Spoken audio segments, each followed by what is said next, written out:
pada sesi kali ini saya akan mengupas mengenai hardware dari smartphone. Nah, sebagai perwakilannya saya ambil contoh atau sampelnya adalah smartphone Oppo ya, R381. Nanti boleh kalau kebetulan yang ada mesin-mesinnya boleh nanti dipertanyakan kalau cukup waktu ya.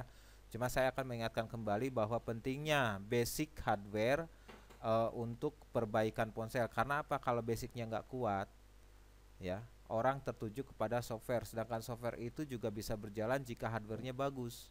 Nah, patokannya adalah bagaimana hardware yang bagus itu. Nah, sebelum mengenal ke sana, saya akan menyampaikan dulu mengenai bagian-bagian hardware dari smartphone. Oke, langsung saja. Kalau kita dapatkan sebuah modul seperti ini dari hardware smartphone Oppo R381 ya, kita dapatkan mesin seperti ini.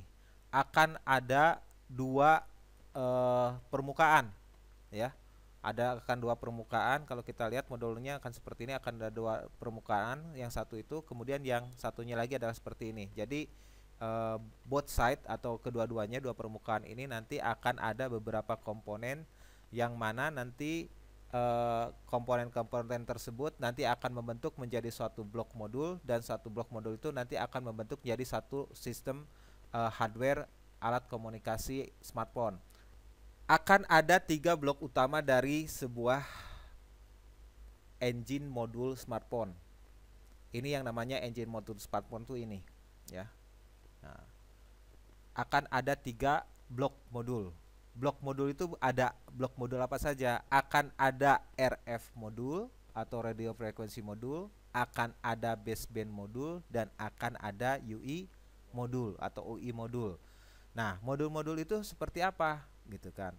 Kalau secara umumnya kan satu papan ini ada tipe-tipe ponsel yang misalkan ponsel yang flip aktif atau clamshell yang dibuka ya, kemudian yang di slider kayak torch seperti itu, kemudian nanti ada yang candy bar ya, yang keypadnya langsung tertera di papan gitu kan. Kalau ini kan full touchscreen misalkan ya. Nah, itu yang paling diutamakan adalah blok mesin yang disebut dengan seperti ini, baseband ya, dan RF modul. Jadi kedua modul ini yang akan ada di mesin utamanya. Seperti begini, ponsel itu misalkan flip aktif atau clamshell. Nah, si yang bisa bergeraknya itu bukan bagian RF modul atau baseband modul. Jadi bukan mesin utama. Bagian yang akan bergeraknya itu adalah bagian UI modul, atau yang dikatakan bagian yang tidak mematikan apabila terjadi kerusakan. Jadi secondary mesin atau secondary engine modul atau mesin kedua ya. Contohnya seperti kalau yang di clamshell itu LCD, kemudian speaker, betul kan ya, atau ada beberapa tombol misalkan. Itu hanya fungsi UI saja yang disambungkan oleh pita fleksibel ya, kabel fleksibel atau pita fleksibel ke mesin utama. Nah, mesin utamanya ini tidak boleh bergerak aktif ya. Contohnya komunikator. Nah, komunikator yang handphone yang canggih itu E90, itu mesin utamanya akan ada yang di bawahnya itu, yang flip aktifnya itu yang bergerak itu hanya sebagai AC aksesoris. Nah, mesin yang utamanya, modul mesin yang utamanya adalah ini. Nah, tadi akan ada tiga blok modul, RF modul, baseband modul, dan UI modul. Nah, RF modul ini penandanya nanti ini akan kita sering lihat ya.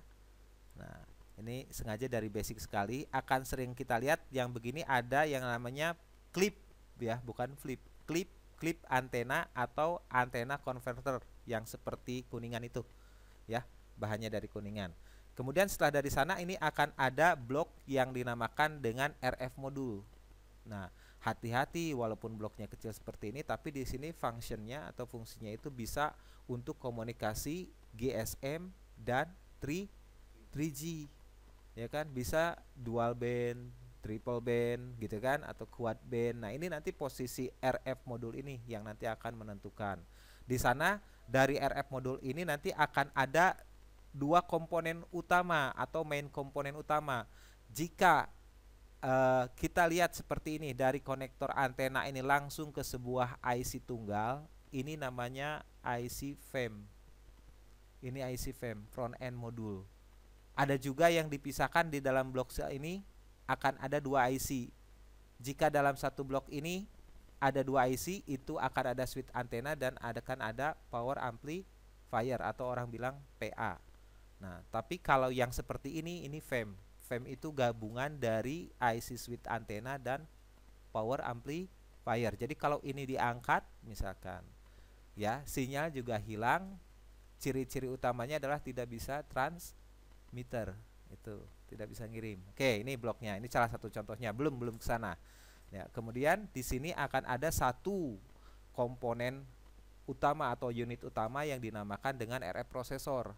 Nah, IC ini yang biasanya dilambangkan dengan istilah AVETX nanti di BlackBerry. Kemudian kalau di beberapa ponsel seperti di Samsung itu akan ada namanya istilahnya transceiver.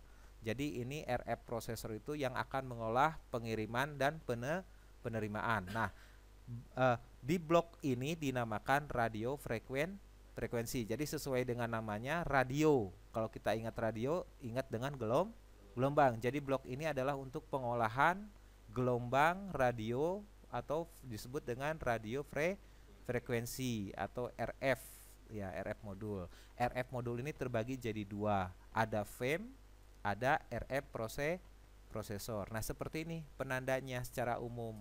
Jadi kalau kita lihat di sini ada klip antena, kemudian di sini ada konverter antena, ini akan berdekatan dengan yang namanya RF modul. Oke.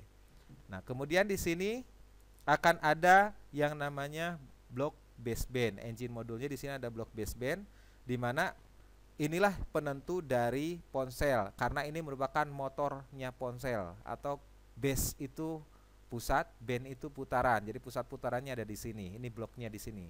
Akan ada komponen unit-unit yang terpenting seperti akan ada power management unit atau yang disebut dengan PMU. Kemudian di sini akan ada yang disebut dengan central processing unit atau dikatakan dengan CPU, dan di sini adalah data storage hard disknya atau yang disebut dengan IC flash atau combo flash yang sekarang terkenal disebut dengan eMMC, ya.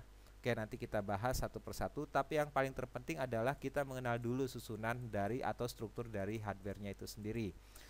Apa tujuannya saya kupas ini terlebih dahulu? Agar untuk memudahkan kita dalam penanganan kasus-kasus hardware dan kita bisa mengenal kamar-kamarnya. Nah, secara umum mesin ponsel ini akan ada seperti ini, 3 blok, ya. RF modul, baseband modul, dan UI-nya itu user interface adalah bagian-bagian yang bisa diakses atau disetting oleh pengguna ponsel. Ciri-cirinya UI apa? Akan ada yang namanya soket, ya, konektor, plug-in seperti ini. Kemudian bagian-bagian yang bisa dilepaskan dari mesin utama dan sifatnya memang tidak mematikan. Itu, ya, yang bisa disetting oleh pengguna. Biasanya bisa disetting oleh pengguna, ya. Touchscreen, handsfree, keypad, trackpad, trackball, dan lain sebagainya. Nah, ini penandanya di blok mesin adalah akan adanya yang namanya sistem konektor atau konektor, ya, soket di sini. Oke. Dari ketiga blok mesin utama ini saya akan membahas terlebih dahulu adalah mesin blok baseband. Ya, kenapa? Karena ini motornya ponsel, ya. Tanpa ini ponsel nggak hidup. Saya tanya, handphone ini kerusakan yang paling susah apa? Kasusnya signal atau mati total? Orang selalu bilang jawabannya signal. Nah, yang paling susah sebenarnya mati total. Kenapa? Karena mati total yang dilihat apanya, gitu kan? Nah, sedangkan hasil sinyal handphonenya masih bisa hidup, masih kita bisa deteksi atau masih bisa kita lakukan self test. Nah, sementara kalau untuk mati total kita kan mesti mahir mengetahui di mana letak permasalahan dari kasus mati totalnya itu. Oke. Proses blok modul atau engine modul yang ini bekerja dalam satu ponsel kita didampingi dengan yang namanya skema. Oke.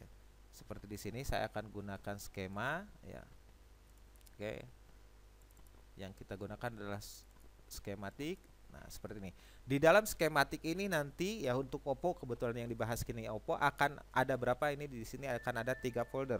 Yang pertama di sini ada disassembly manual ya, artinya untuk bongkar pasangnya nanti di sini ada manualnya. Kemudian diikuti oleh ya PCB number diagram. Ini yang disebut kalau di BlackBerry namanya POP.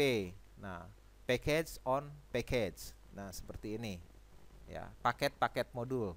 Nah, istilahnya package on package. Satunya lagi adalah the circuit principal diagram atau yang disebut SCH, skematik. Di sini berisi tentang table of content atau halaman-halamannya ya, data ini disebut table of content, data halaman ya atau daftar halaman. Kemudian nanti di sini akan digambarkan lagi mengenai unit komponen atau komponen-komponennya ini terpasang yang satu dengan yang lain, kemudian penjalurannya, dan kita bisa melihat lebih jelas lagi mengenai posisi pemasangan komponen karena ini akan menentukan dari fungsi komponen. Jadi rata-rata kalau ditanya apa fungsi resistor, resistor adalah tahanan, padahal posisi tersebut belum jelas apakah dia dipasang seri atau paralel, karena ini akan menentukan kinerja dari resistor itu sendiri. Nah, dengan skematik ini akan mempermudah teknisi untuk mengetahui nama komponen, kode komponen, fungsi komponen dalam rangkaian tersebut, melihat posisi penempatan komponennya. Pertama, langkah pertama kalau kita ingin mengenali blok modul ponselnya, pertama kita buka dulu yang namanya POP, package on package ya. Di sini seperti ini. Kita cocokkan dulu ya, nanti akan ada 2. Nah, seperti ini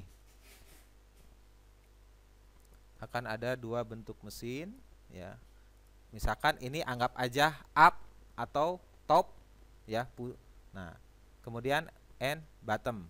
Nah, nanti si skemanya pun akan ada atau POP-nya akan begini, akan ada top ya, up and bottom. Nah, seperti ini. Nah, ini contohnya. Kita cocokkan dulu ya. Mesinnya misalkan seperti ini. Di sini akan ada konektor, kemudian ini ada soket, ada SIM card micro ya, slotnya di sini. Nah, kita cocokkan terlebih dahulu. Nah, caranya seperti ini, kita clockwise kita putar. Nah, seperti ini. Ini ada untuk konektor baterai, ini ada untuk konektor SIM card, betul? Kemudian di sini ada untuk plug-in. Nah, ini kebetulan ada komplit, konektornya ada. Nah, di skematik di sini akan digambarkan seperti ini. Apa sih keuntungannya kita memiliki skematik seperti kemarin ini? Untuk mengenal ini Oppo saya masih belum berani menjelaskan, tapi setelah ada skematik alhamdulillah saya bisa bahkan sampai bikin video tutorial gitu. Kenapa? Karena saya bisa memastikan ini komponennya apa, fungsinya apa, terhubung dengan siapa, akan jelas. Jadi ini bisa dipertanggungjawabkan. Berarti yang kemarin itu masih belum bisa dipertanggungjawabkan. Saya akan bahas mengenai baseband dulu dan sistem kerjanya. Kalau tidak tahu komponen bloknya, komponennya, kemudian sistem kerjanya, ini repot untuk mengerjakan mati total. Nah, tujuannya saya akan mengarahkan ke sana gitu. Mengenali komponen secara cepat berdasarkan letak dan fungsinya, juga sistem kerjanya. Yang akan kita pertama melakukan pengenalan hardware adalah dari mana sumber tegangan akan bekerja. Itu dulu. Kenapa? Ya, sumber tegangan itu kan sumber penghidupan untuk ponselnya. Nah, contohnya di sini, ya, contohnya seperti di sini. Itu akan ada yang namanya konektor baterai. Nah, konektor baterai ini kita lihat di sini. Nah, nomor komponennya berapa? CN 2001. Oke, kita buka di sini ya untuk skematiknya. Nah, di circuit principal diagram ini akan kita dapatkan diagram penjaluran atau penempatan komponen. Nah, kita akan cari di manakah letak tadi berapa? CN 2001. Kita enter. Akan kita dapatkan seperti ini, kan perbesar ya. BTCN, baterai konektor, atau misalkan kalau di sana itu BC, baterai konektor ya, kalau di sini baterai CN. Kode komponen ini misalkan CN2001. Jika nih cirinya, jika kode CN-nya 2001, maka komponen ini dia akan bekerja untuk siapa? Ya. Nah, di sini kalau di sini ada CN2001, nanti dia untuk unit siapa? Nah, lihat kebetulan untuk skema Oppo ini ya, dia sistemnya online. Ketika kita lihat CN-nya 2001. Kemudian C-nya juga sama 200 C2002. Jadi jika komponen yang ini rangkaiannya, blok modulnya di sini ada C2001, C2002, C2003 ya, D2001, C2021, C2001, atau jalur input fibatnya ini kepala komponennya kodenya 20, maka dia akan tertuju ke, kita lihat ya, kita lihat ikuti. Nah, kita akan lihat bahwa nanti komponennya akan tertuju. Sebelum ke sana kita lihat dulu ya. Nah, ini yang saya maksud. Berarti dia akan tertuju kepada U. Paham nggak? Ini cara cepatnya. Jadi yang pertama kita lihat kode komponen. Kode komponen tadi masuknya tegangan baterai itu melalui konektor berapa tadi? CN2001, konektor baterai. Betul? Masuk. Kemudian nanti jalur itu akan ada namanya jalur fibat. Semua jalur fibat itu nanti di sana yang ada kepalanya. Kapasitor kepala 20, dioda kepala 20. Nah, itu nanti tertujunya kepada U202. Nah, input fibat tadi saya balikan lagi ya ke semula. Nah, ini balik lagi ke sini kan, ke konektor baterai. Betul. Contohnya seperti tadi, dari CN ini input fibat masuk ya. Set ke sini. Ya. Ini kita klik. Ini kita masih belum temukan, hanya ada test point. Kita klik lagi. Nah, kita klik lagi, ini baru jalur input fibat. Fibat di sini akan masuk ke, misalkan di sini jalurnya jalur Aizen. Jadi fibatnya nanti akan disensor dulu arusnya oleh U1401 atau oleh IC Power 2. Nanti arusnya akan dikontrol dulu si baterai itu. Nah, inilah nanti yang akan menjadi seperti kalau kita kenal ada BAT ID dan BTEM. Jadi akan masuk dulu dari konektor baterai ke IC Power untuk ditakar ya, ditakar arusnya dan ditakar suhu baterai. Kalau BTEM suhu baterai, tapi kalau Aizen ini arus tegangan, karena arus dulu yang akan dinilai dan ini berpengaruh kepada tegangan. Nah, yang sebenarnya kemana? Ke sini dulu. Input fibatnya nanti akan masuk ya. Input fibatnya masuk seperti ini, masuk ke E4 dari U2002. Sampai di sini bisa menangkap ya, karena konektor baterainya kepala 20, maka dia akan bekerja untuk U20. Nah, itu ininya, rambu-rambunya atau guide-nya. Setelah dari U2002 nanti akan diolah. Input analog dari fibat akan diolah oleh internal regulator ya. Di sini menjadi SIS0, SIS1, SIS2, akan keluarlah yang namanya fibat PMU. Nah, fibat PMU ini baterai untuk kebutuhan fibat yang sudah diolah oleh Power Management Unit. Jadi ini sumber utamanya. Jadi dari baterai ya. Jadi dari baterai, dari konektor baterai masuk ke U202. Nah, kita cari di sini. U202-nya sebelah mana? Di sini tuh di sebelah mana U202-nya? Gitu kan. Kita lari ke layout dulu ya. Nah, ke layout atau ke POP. Jadi dari konektor baterai ini lari ke U2002. Kita cari di sini. kita klik U2002, kemudian kita enter. Nih, ke sini.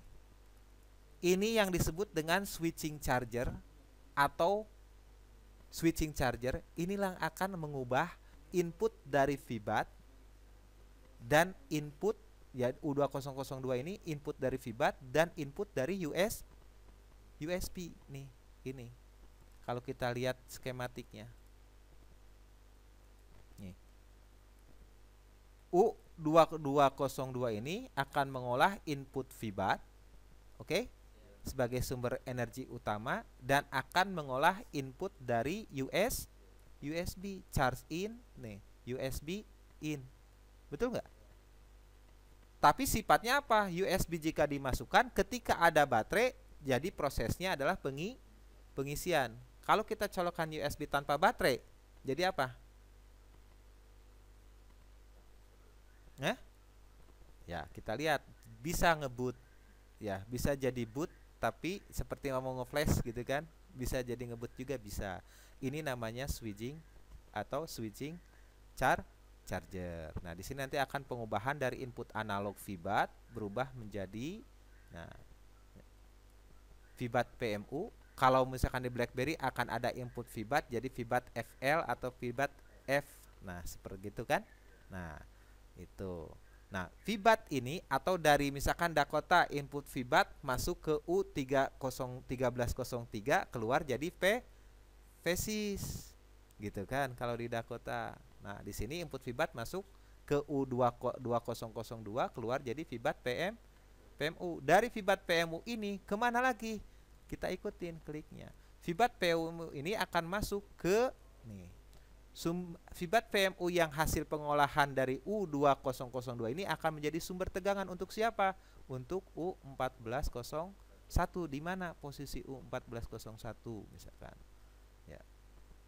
Kita lihat U1401. Nah, di sini. Oke.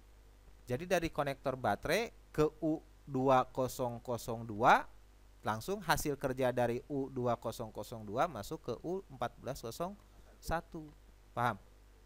Nah, jadi sebelum masuk ke IC utama, ke main IC power utama, ini akan masuk dulu ke switching charger yang U2002 tadi. Nah, makanya ada kasus U2002-nya konslet, handphonenya nggak hidup, mati, diangkat IC-nya, handphone nggak mau hidup lagi. Itu jawabannya ya. Jadi ada kasus U2002 ini di Oppo, kok saya ini IC chargernya konslet, saya angkat jadi mati. Bagaimana teknik triknya nanti ya. Yang harus penting adalah sistem kerjanya dulu ya. Nah, sampai di sini bisa nangkap. Nah, oke, balik lagi ke skema. Nah, VBAT PMU tadi dari U2002 ini nanti masuk ke 1401 bisa jadi sumber tegangan untuk audio supaya audio bisa di loudspeaker, ya kan? Ini VBAT PMU sebagai sumber tegangan untuk VBAT speaker. Artinya speaker butuh tegangan tinggi untuk memperbesar volume suara speaker. Kemudian di sini akan ada VBAT PMU ini diperlukan juga saya balik lagi. Ya. VBAT PMU ini nanti akan diperlukan untuk siapa? Nih, di sini VBAT PMU akan masuk lagi ke IC U1401 dari 2002 masuk ke U1401 masuk lagi supaya apa? Menjadi sumber tegangan bagi baterai sensor supaya baterai sensor yang ada di IC power itu bisa bekerja. Sensor baterainya itu yang ada di IC power itu bisa bekerja. Sumber tegangannya adalah VBAT PMU. Tapi yang paling terpenting adalah si VBAT PMU ini adalah akan menjadi sumber tegangan utama untuk internal regulator IC power. Contohnya si 1401 ini nanti akan ada regulator-regulator yang namanya regulator SM atau disebut switch mode untuk penghasil arus besar berupa buck regulator ya. Switch mode itu ciri-cirinya outputnya pakai lilitan. Oke. Dan akan ada yang namanya LDO, di mana LDO ini outputnya tidak ada pengolahan lagi, tegangannya linear atau lurus ya. Ini untuk bagian interface. Sedangkan untuk sistem adalah tadi yang switch mode atau buck regulator. Nah, saya ulang lagi ya. Nah, jadi input VBAT yang tadi masuk dari konektor baterai CN2001 masuk ke U2002, kemudian dirubah dari input VBAT jadi VBAT PMU masuk lagi ke U1401. Nah, di U1401 inilah VBAT PMU ini akan menjadi sumber tegangan untuk IC power U1401. Nah, U1401 lah ini yang nanti akan membagikan untuk CPU, untuk IC flash, untuk LCD, untuk semua komponen yang memerlukannya dari IC power. Nah, tegangannya yang keluar dari output power ini rata-rata sudah berbentuk tegangan digital. Oke. Apalagi untuk sistem seperti ini.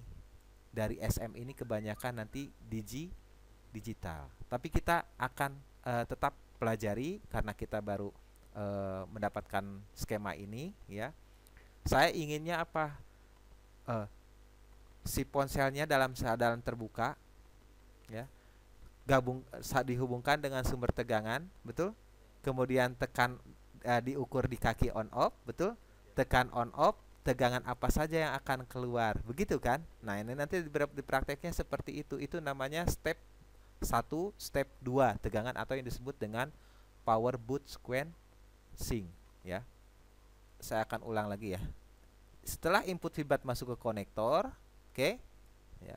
Ini akan masuk ke yang disebut, kalau untuk VBAT ID dan VBAT time-nya ini nanti akan masuk ke IC U1401 ke IC power. Nah, seperti ini. Nah, betul? Ya.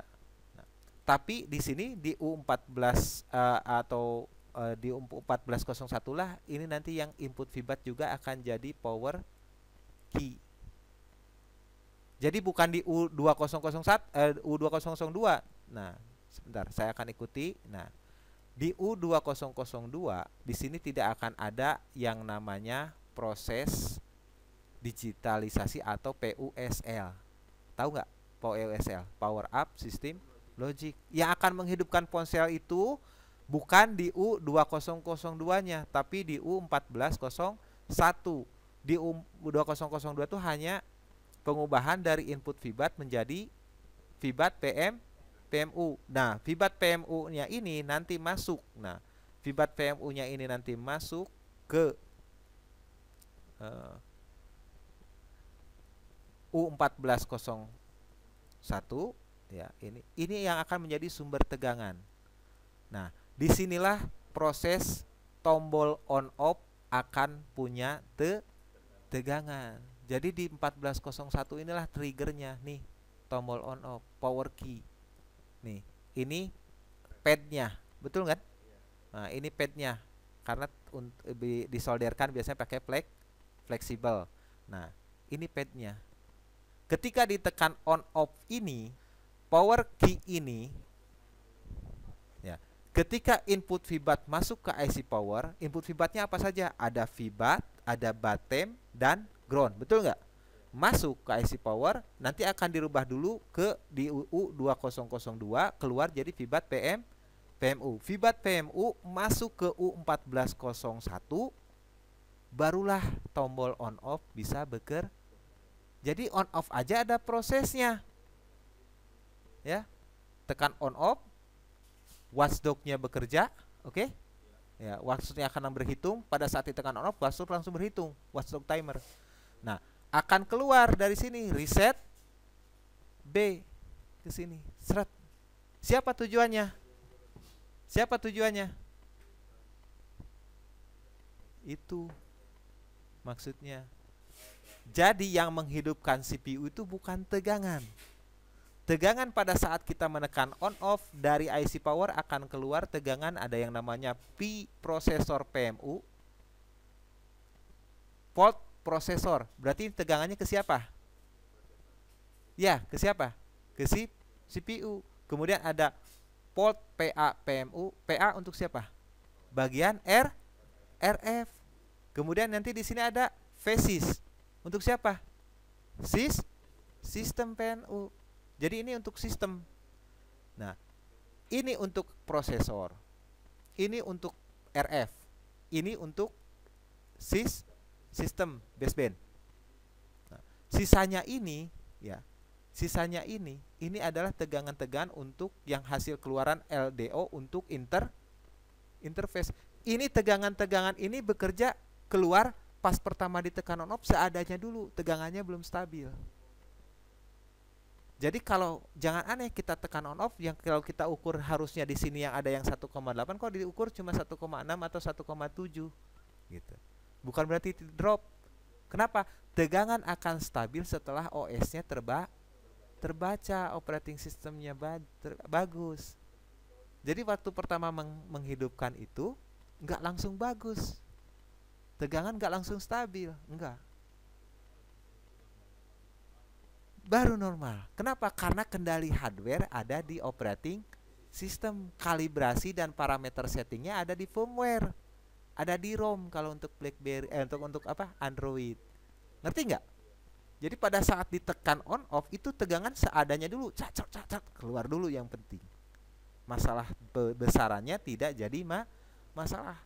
Karena nanti akan disetting oleh siapa? Oleh operating system yang ada di firmware. Nah, ini. Nah, nanti siapa yang akan membalas? Nah, CPU ini akan membalas. Setelah ini dari sini namanya V-core, betul? Atau yang tadi disebut apa? Prosesor, ya, V-prosesor, ya. Kemudian nanti dari sini akan ada proses digitalnya, ya. Ada 1,8 D. Inilah tahapan pada saat pertama setelah input VBAT masuk ke IC power, kita menekan on off. Yang paling penting itu bukan hanya teknisi mengukur tegangan output power, bukan itu. Karena yang menghidupkan ini tuh bukan SM, bukan LDO atau bukan output power berupa tegangan, tapi berupa perintah. Siapa itu? PUS. Nah, power up system logic. Siapa saja PUSL di kaki power ini? Nah, ini yang disebut dengan PUSL itu tadi seperti ini. Power key, watchdog, reset, energy interim PMIC interrupt di sini, ya. Inilah yang disebut dengan ya PUSL.